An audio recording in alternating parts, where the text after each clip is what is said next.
Halo Sobat Obras, jumpa lagi bersama obrolan bareng sahabat yang biasanya mengangkat tema-tema yang hangat, yang dikemas dalam obrolan santai berwawasan khazanah keislaman tentu saja. Jangan lupa pencet tombol subscribe sebelum kita lanjut. Assalamualaikum warahmatullahi wabarakatuh. Jumpa dengan kami dalam obrolan bersama sahabat, yang pada kesempatan kali ini kita akan membahas beberapa persoalan terkait dengan fenomena yang terjadi atau yang berlaku di masyarakat sekarang ini. Kita tahu bahwa hari ini atau detik-detik ini adalah detik-detik di mana bulan Ramadan akan meninggalkan kita selaku kaum muslimin, dan bulan Syawal akan segera menjelang, dan kaum muslimin segera menunaikan suatu perintah, yaitu zakat fitrah khususnya. Bagi yang belum membayar zakat, nah saya ingatkan untuk segera membayar zakat.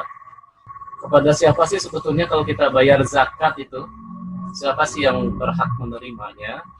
Nah, terkait dengan itu saya punya dua sahabat saya yang nanti kita akan eksplor lebih jauh tentang tema yang kita akan bahas.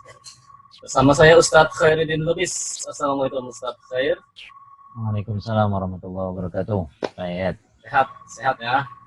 Alhamdulillah. Lancar ya. Sehat. Alhamdulillah. Juga hadir bersama kita sahabat kita Ustadz Adi Nur Rahman. Assalamualaikum Ustadz Adi. Waalaikumsalam warahmatullahi wabarakatuh. Beban, cerah, cuaca. Mantap. Baik, seperti yang tadi sudah saya sampaikan, bahwa masyarakat kita ini sekarang sudah mulai ramai untuk menunaikan zakat fitrah. Bahkan sebagian juga ada yang menunaikan zakat malnya, bahkan infak dan sedekahnya. Yang terkait dengan zakat ini, sebetulnya siapa sih atau apa sih kriterianya orang-orang yang boleh menerima dan berhak menerima zakat untuk kita salurkan, supaya nanti kita tidak lagi bingung mengeluarkan zakat bayarnya kemana. Untuk menjawab pertanyaan ini saya kasih kesempatan Ustadz Khairuddin Lubis terlebih dahulu. Gimana Ustadz? Ya, baik. Terima kasih Pak Yat atas pertanyaannya mengenai zakat ya. Kemarin kita sudah mengetahui tentang apa itu zakat. Kemudian saya akan mengutip dari surat At-Taubah ayat 60 yang berbunyi, yang menjelaskan tentang golongan-golongan yang berhak menerima zakat. Itu ada 8 golongan kalau dari berdasarkan surat At-Taubah ayat 60 itu. Yang pertama itu yaitu fakir miskin, yang kedua itu, yang pertama itu fakir, kedua itu miskin, ketiga riqab atau hamba sahaya yang muslim yang mempunyai jaminan untuk bisa bebas. Kemudian ada gharim atau orang yang mempunyai hutang yang sangat banyak, baik itu hutang individu maupun hutang untuk urusan yang lain ya, yang dia itu sulit untuk menunaikan hutangnya. Kemudian ada mu'alaf yang kelima, ada fisabilillah atau mereka yang berada di jalan Allah. Kemudian ada ibnu sabil, kemudian juga ada amil zakat. Ibnu sabil itu orang yang dalam perjalanan maksudnya. Kemudian juga ada amil zakat yang ke-8. Itu mereka adalah orang-orang yang layak atau berhak menurut Al-Quran ditunaikan zakat kepada mereka. Itu. Adapun kaitannya dengan zakat fitrah ini memang banyak permasalahan ya. Apakah ada pertanyaan di sekitar masyarakat, apakah yang diberikan boleh semuanya atau pun tidak semuanya, hanya beberapa golongan saja. Nah, itu mungkin nanti akan kita bahas. Nah, saya akan menerangkan beberapa tadi, fakir dan miskin. Fakir itu bedanya dengan yang miskin. Kalau fakir itu adalah orang yang memang tidak mempunyai usaha untuk apa-apa dan dia memang tidak mempunyai jatah untuk dapat makan dalam keseharian dia. Adapun miskin dia itu masih mempunyai potensi untuk bisa bekerja atau menghasilkan uang, tapi tidak mencukupi untuk kebutuhan hariannya atau kebutuhan ke depan. Kemudian riqab tadi adalah hamba sahaya yang mempunyai yang muslim dan mempunyai jaminan untuk dimerdekakan oleh tuannya. Kemudian ada gharim, yaitu orang yang mempunyai hutang yang sangat banyak, yang sulit untuk menunaikannya. Kemudian ada mu'allaf, yaitu orang yang baru masuk Islam. Kemudian ada fisabilillah. Nah, definisi fisabilillah ini bisa mereka orang yang berjihad di jalan Allah, baik dalam peperangan maupun bahkan dalam berjihad di jalan Allahnya. Kalau sekarang kan mungkin tidak perang ya, kalau di Indonesia mungkin termasuk mereka yang belajar atau menuntut ilmu seperti itu. Kemudian ada Ibnu Sabil, yaitu orang dalam perjalanan yang kekurangan bekal atau sebagainya. Kemudian ada amil zakat, yaitu orang-orang yang memang sudah ditunjuk oleh pemerintah daerah atau pemerintah pusat untuk mengurusi masalah zakat. Itu saja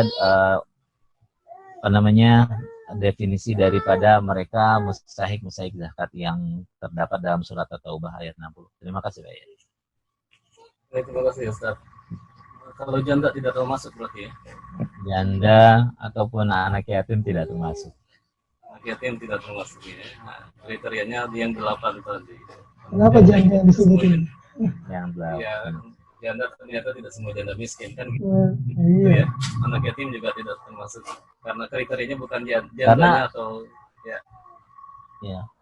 Karena kayaknya di daerah, khususnya di daerah saya itu banyak itu mereka ketika mengeluarkan zakat, apalagi zakat fitrah misalkan, itu banyak yang ingin mengeluarkan kepada di situ aja kan dia kan janda, itu aja dia kan anak yatim, seperti itu. Jadi bukan karena jandanya ya Ustaz ya? Ya itu mungkin permasalahan ya. Kalau ada yang ya, silakan Pak Adi, gimana Pak Adi, pendapatnya gimana kalau Pak Adi?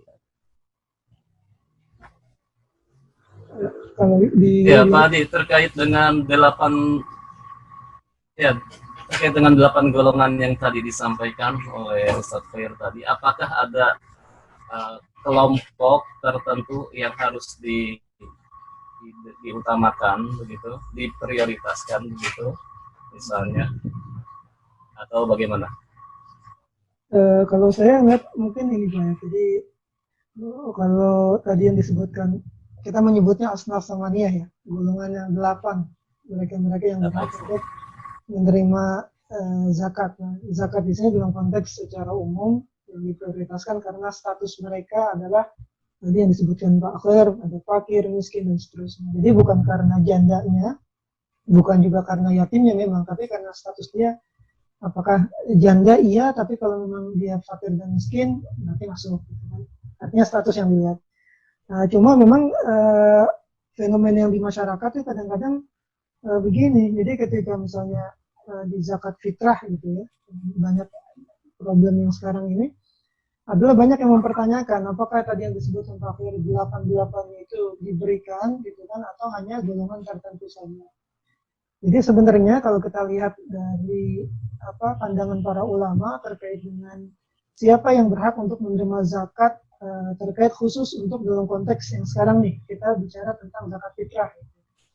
Apakah kenapa kita khususkan? Karena kalau kita bicara zakat mal, saya kira semuanya sudah sepakat bahwa golongan 8 itulah yang memang diberikan zakat. Tapi ketika kita persempit skupnya dalam konteks zakat fitrah, maka di sana ternyata ada 3 pendapat ulama yang menentukan siapa saja yang berhak atau diberikan untuk zakat fitrah itu.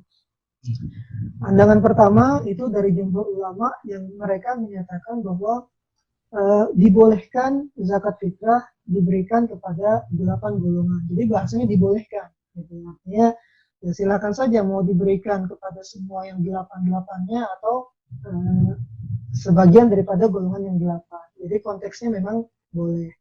Nah, ada golongan yang kedua, yaitu yang dipelopori oleh ulama Malikiyah. Ulama Malikiyah ini mereka mengkhususkan zakat fitrah hanya untuk fakir dan miskin. Nah, di antara dalil yang paling banyak dipakai itu adalah hadis yang menyatakan bahwa tuhratan lisoim wa ta'matan lil masakin. Jadi konteks zakat fitrah itu khusus hanya untuk bagi orang-orang yang dalam konteksnya adalah fakir dan miskin saja. Di antara dari dua pandangan tadi ada satu pandangan lagi yang disampaikan atau diutarakan oleh ulama Syafi'iyah. Nah, ulama Syafi'iyah itu bahkan mengatakan bahwa berbeda daripada pandangan yang pertama dan kedua, bahwa konteks mustahik zakat yang asnaf samaniyah itu adalah justru dikategorikan sebagai ya wajib diberikan kepada asnaf samaniyah tadi. Gitu. Jadi delapan memang menjadi berhak untuk menerima zakat fitrah. Ini menurut pandangan ulama Syafi'i. Jadi kalau kita lihat ya Pak Khair dan Pak Yat, kalau di antara semuanya itu sebenarnya masing-masing punya argumen, masing-masing punya dalil. Jadi terlepas dari tidak perlu kita cari mana yang paling kuat, mana yang paling lemah, selama itu ada dasar dan kita punya pijakan terhadap ulama-ulama salaf, tentunya hal itu tidak bisa dikategorikan sebagai sesuatu yang salah.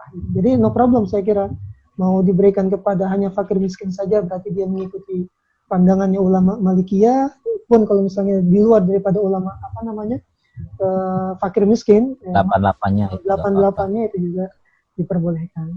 Saya kira itu Pak Yat. Oke. Sekarang terkait dengan waktu pembayaran zakatnya, terkait dengan zakat fitrah ya. Kira-kira kapan sih? Karena maraknya ini umat Islam baru mulai bayar zakat fitrah itu biasanya menjelang 10 hari terakhir. Bahkan ada yang sehari sebelum hari raya baru mereka mau bayar zakat. Nah, sebetulnya ketentuan untuk mengeluarkan zakat fitrah ini bagaimana ini? Ustaz Khair gimana? Tentang penentuan zakat fitrah, baik. Pengeluarannya itu kalau secara sunnah itu biasanya dimulai dari 1 hari dan sampai menjelang sholat Idul Fitri. Itu Rasulullah menyarankan itu karena beliau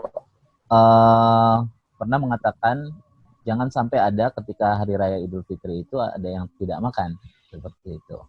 Nah, adapun di antara ulama yang lain juga ada yang berpendapat ya. Di antara ulama lain juga ada yang berpendapat kalau memang pelaksanaannya itu sulit, biasanya kan kalau sekaligus membludak dalam 1 hari atau sampai sebelum sholat Idul Fitri itu waktunya pendek, maka diperbolehkan ditunaikan di sebelum 1 hari sebelum Idul Fitri itu, di pertengahan Ramadan. Bahkan ada yang mengatakan di awal puasa pun boleh, seperti itu. Tidak mesti harus menunggu 1 hari gitu ya. Iya. Bahkan tidak mesti menunggu sebelum sholat Id. Jadi jam setengah 7 dia baru akan mengeluarkan zakat, meskipun masih boleh, tapi merepotkan sekali ya. Merepotkan, khawatir malah nggak tertunaikan, nggak tahu siapa yang harus. Jadi mungkin Pak Yat, saya hanya mempertegas ya. Jadi terkait pembayaran zakat fitrah sebenarnya ada 2 ya. Yang pertama adalah waktu jawaz, waktu dibolehkannya membayar zakat fitrah, dan yang kedua adalah waktu wujub.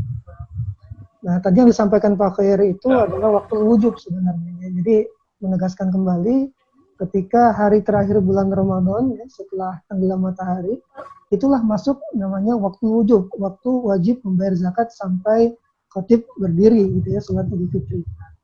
Itu yang disebut dengan kategori waktu wujub. Nah, konteksnya dengan waktu jawaz itu ada 3 pendapat yang menyatakan kebolehan pembayaran zakat.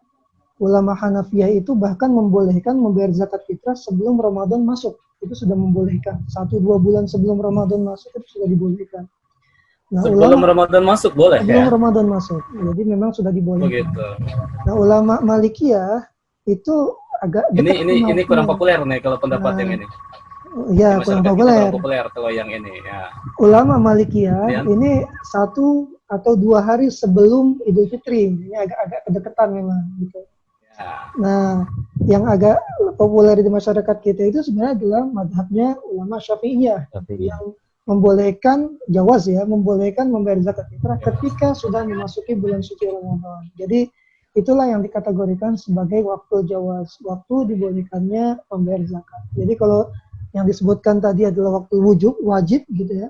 Jadi ketika orang hidup di era apa di masa itu ya dia wajib membayar zakat fitrah. Tapi kalau sudah waktu jawaz itu didahulukan kan lebih baik. oh Itu iya saya di kira akhir tambahan Ramadan ya. ya Hitungannya Ramadan. maghrib akhir Ramadan itu. Kalau ada Betul. bayi lahir Ya. kemudian masih bersuara itu maka wajib dikeluarkan zakat. Waktu Dan wujud bayi karena itu kan biasanya Ya, ya. dan bayi itu biasanya namanya Fitri. Fitria gitu. Fitri ya. Oh, gitu ya. Oke, sekarang terkait dengan bentuk apa yang harus dibayarkan ini di masyarakat juga selain beras juga ada yang membayar dengan uang ini. Banyak kan Saya rasa uang boleh-boleh diganti aja itu. dengan beras. Gimana? Nah ini lagi-lagi nih Lagi zaman masalah sekarang kan lebih yang dibutuhin kayaknya Ini lebih praktis kepada uangnya daripada iya buat duitnya beli ya. baju lebaran. Tapi memang kalau kita penjelasan fikihnya gimana? kalau masalah bentuknya memang kan kalau kita bicara kepada konteks hadisnya memang hadisnya itu menyebutkan bahwa Nabi membayar zakat itu kan dengan 4. Ya, ada tamar gitu ya, ada zabib gitu ya, ada gandum, ada kurma, ada kismis gitu ya, ada mentega susu kambing yang dikeringkan. Kenapa 4 hal itu? Karena kemudian ulama Hanafiyah dan Syafi'iyah itu kemudian melihatnya itu sebagai makanan pokok gitu. Akhirnya kemudian mereka mengkiaskan yang dikeluarkan adalah yang makanan pokok. Jadi ulama Malikiyah Syafi'iyah berpendapatnya begitu ya. Di Indonesia karena makanan pokoknya beras, akhirnya dikeluarkanlah beras. Cuma ada satu pendapat gitu, yang yaitu ulama Hanafiyah. Ulama Hanafiyah itu membolehkan menggantinya dengan uang. Jadi no problem, saya kira juga lagi-lagi selama memang ada ulama yang membolehkan kita untuk membayar dengan uang, saya kira no problem. Selama besarannya itu sesuai dengan takaran zakat fitrah yang memang dalam konteks harga makanan pokok tadi yang kita makan. Makanan pokoknya. Iya. Dilebihkan tidak apa ya. Dilebihkan bahkan gini Ustaz. Jadi ketika misalnya kalau kita bicara besarannya itu kan sebenarnya kan satu sok itu kan kalau kita konversikan itu kan sebenarnya kan 2,5 kilo gitu. 2,5 kilo. Nah kebanyakan kemudian bahkan MUI itu mengeluarkan fatwanya itu sudah lebih dari 2,5 kilo bahkan 3 kilo bahkan. Jadi kalau kita ditanya mana yang menjaga-jaga ya lebih baik ya 3 kilo lebih baik. Kenapa? Karena lebihnya karena dalam konteks ibadah itu ketika kita makan aktor fi'lan kana aktor fadlan gitu kan kaidahnya itu kan ketika dalam konteks ibadah itu lebih banyak kita berbuat maka di luar daripada apa yang seharusnya maka dihitung sebagai sedekah. Itu saya kira lebih baik. Tapi intinya makanan pokok ya, Ustaz ya. Baik sahabat. Kalau ya. Utamanya memang makanan pokok, tetapi diperbolehkan untuk diganti dengan uang. Begitu Pak Yat ya.